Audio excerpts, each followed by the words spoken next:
If you're working on a group project, or if you just want to show some of your work to someone else, Google Docs makes it very easy to share your documents.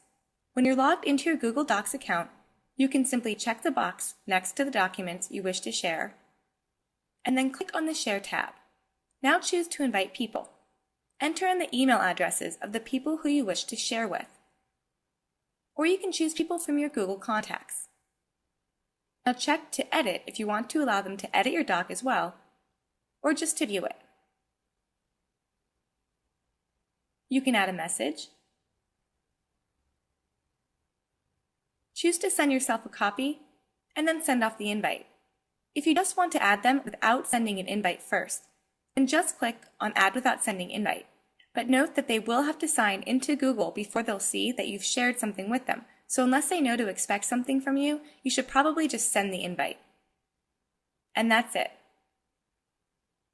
You'll see who has access to the doc, and when you open it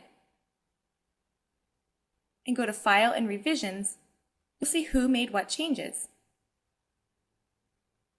Thanks for watching, and don't miss the next episode in Google Docs, Just the Basics.